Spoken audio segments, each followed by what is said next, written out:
Assalamualaikum warahmatullahi wabarakatuh. Perkenalkan, nama saya Nila Permatasari.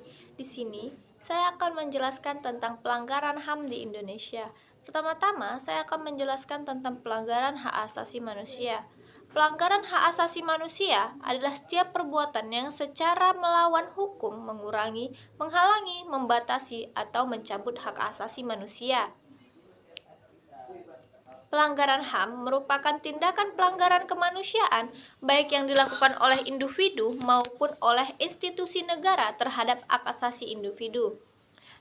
Namun, untuk sampai pada upaya penegakan melalui pengadilan hak asasi manusia, hanya pelanggaran HAM berat yang dapat diselesaikan melalui jalur pro justisia.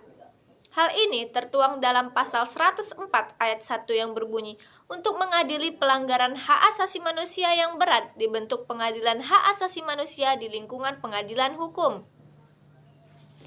Dari pendekatan kultural, terbukti bahwa perjuangan penegakan hak asasi manusia pada hakikatnya merupakan bagian dari tuntutan sejarah dan budaya dunia, termasuk Indonesia.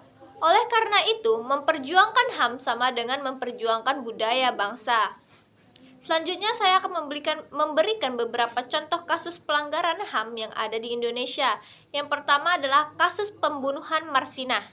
Kasus pembunuhan Marsinah terjadi pada 3-4 Mei 1993. Marsinah merupakan seorang pekerja dan aktivis wanita yang bekerja di PT Catur Putra Surya Porong. Berawal dari aksi mogok yang dilakukan oleh Marsinah dan buruh lainnya yang menuntut kepastian pada perusahaan yang telah melakukan PHK mereka tanpa alasan. Setelah aksi demo tersebut, Marsinah yang menjadi aktivis buruh ditemukan tewas 5 hari kemudian. Ia tewas di kawasan hutan Wilangan, Nganjuk, Jawa Timur dalam kondisi yang mengenaskan. Kasus pelanggaran HAM ini pun belum bisa diselesaikan dan masih menjadi misteri sampai sekarang. Selanjutnya adalah peristiwa Wasior dan Wamena 2001. Peristiwa di Wasior Manokwari, Papua dipicu oleh terbunuhnya 5 anggota BRIMOB dan 1 orang sipil di perusahaan CV Vatikan Papuana Perkasa di desa Wadiboy, distrik Wasior. Mengutip laman Kontras, Komisi untuk Orang Hilang dan Korban Tindak Kekerasan, sejumlah pasukan polisi yang dikerahkan untuk menangkap pelaku yang juga diduga mengambil 6 pucuk senjata dari anggota BRIMOB yang tewas. Namun, pengejaran pelaku oleh aparat disertai tindak kekerasan terhadap penduduk sipil yang tidak bersalah pada 13 Juni 2001 lalu.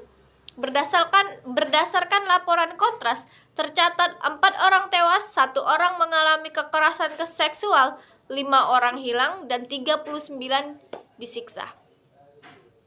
Sementara itu, kasus di Wamena terjadi pada 4 April 2003 yang bertepatan dengan Hari Raya Paskah. Pada saat itu, sekelompok massa tidak dikenal melakukan penyisiran ke 25 kampung di Wamena. Mereka mencoba membobol gudang senjata markas Kodim 1702 Wamena. Dampak dari peristiwa itu, Komnas HAM mencatat 9 orang tewas dan 38 orang lainnya luka berat. Tim ADHOC Papua Komnas HAM 1 melakukan penyelidikan pro justisia terhadap 2 kasus tersebut pada 17 Desember 2003 hingga 31 Juli 2004. Namun, Kejaksaan Agung sempat menolak hasil laporan Komnas HAM dengan alasan laporan tidak lengkap. 2 hal itu merupakan contoh kasus pelanggaran HAM yang ada di Indonesia. Sebelum itu, saya akan mengingatkan pelanggaran HAM berat sampai mengancam nyawa manusia seperti pembunuhan, perampokan, perbudakan, penganiayaan, dan penyanderaan menurut Undang-Undang Republik Indonesia Nomor 26 Tahun 2000 memuat tentang pengadilan HAM ada 2 pelanggaran HAM berat, yaitu genosida dan kejahatan kemanusiaan. Dari kasus yang saya jelaskan tersebut sudah termasuk ya kekerasan terhadap manusia juga, pembunuhan, penyiksaan, pelecehan, itu termasuk kejahatan berat. Salah satunya yang tadi pembunuhan ya. Pembunuhan itu termasuk kita mencabut hak manusia tersebut. Manusia dari di dalam kandungan mereka sudah punya hak masing-masingnya. Salah satunya adalah hak untuk hidup. Jika kalian membunuh manusia, kalian sama saja mencabut hak orang tersebut untuk hidup. Segitu saja penjelasan saya tentang pelanggaran HAM di Indonesia. Apabila ada salah kata, saya mohon maaf. Wassalamualaikum warahmatullahi wabarakatuh.